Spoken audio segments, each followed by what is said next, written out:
21Alive First Alert Forecast, brought to you by Groundworks. Good morning, First Alert meteorologist Caleb Saylor here with a forecast update as we're heading into the rest of your Thursday. The heaviest of the rain showers and thunderstorms have moved out of our area this morning, but it left behind quite a bit of rain for very few isolated pockets.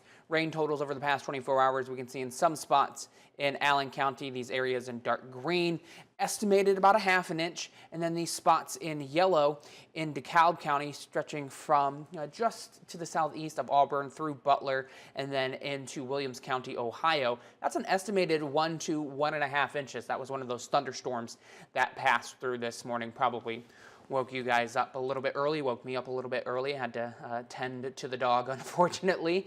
But like I said, the heaviest of it has moved out of our area. We can see in the big picture view, we're going to have a nice sizable gap of dry weather this afternoon. But this large-scale weather system is going to continue to rotate to the east. As it does, it'll bring in a few more hit and miss rain showers. So we're not done with the rain quite yet, but there will be large periods of time that are dry today, and we'll have just a few pockets of showers in between, a little less widespread than what we've been dealing with this morning. So the rain chances for the rest of the day, here's kind of how they're shaping up. We're, like I said, a nice, mostly dry chunk this afternoon. As we get to the evening, a few more of those showers are going to start to spring up. Yes, maybe a rumble of thunder as well, kind of similar to what we experienced this morning. But we're not anticipating severe weather. It just might be a little bit loud. Might dampen some plans, but I would say don't cancel outdoor plans today just because that rain is going to be so hit and miss that it might pop up on your neighbor, but you might end up getting lucky and it might not pop up on top of you. So here's what First Alert Future Track is showing.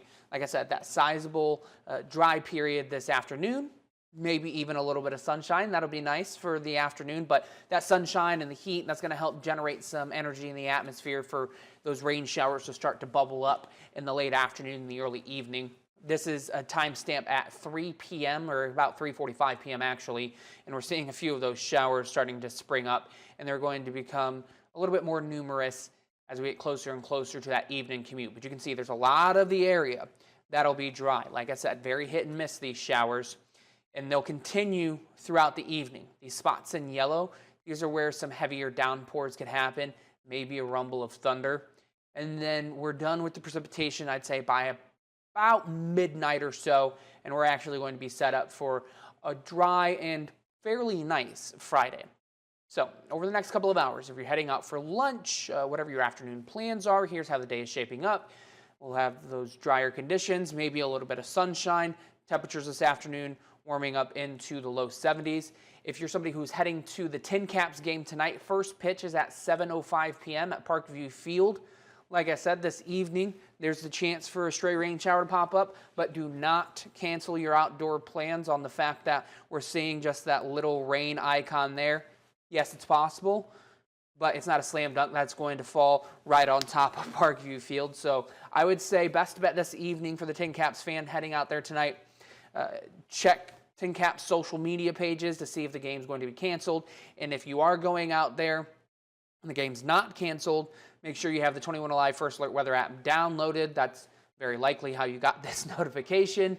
If not, if you got it a different way, the weather app can help you plan for the evening. The radar feature in there is really good, showing you how soon the rain's going to start, how soon or how close maybe lightning is to you. So very good app to have in handy on an evening like this.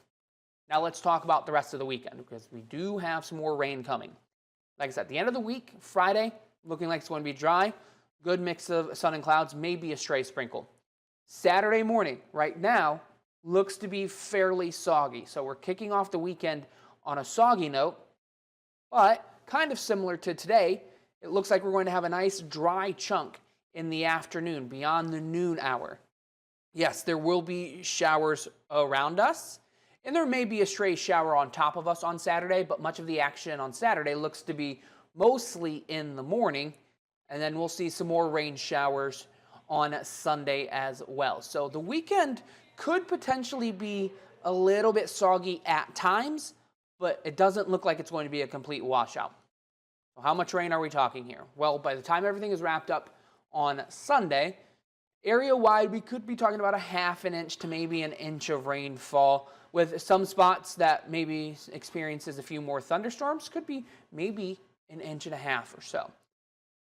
So if you're somebody who needs to plan for mowing the lawn, maybe you haven't done that yet, or maybe you're just going to get your second mow in of the year, today's an okay day to do that this afternoon as the showers move out of the area. Friday's a good day to do that. Saturday and Sunday might be 2 days you want to avoid. I know it's probably not something you want to hear. Most people have Saturday and Sunday off.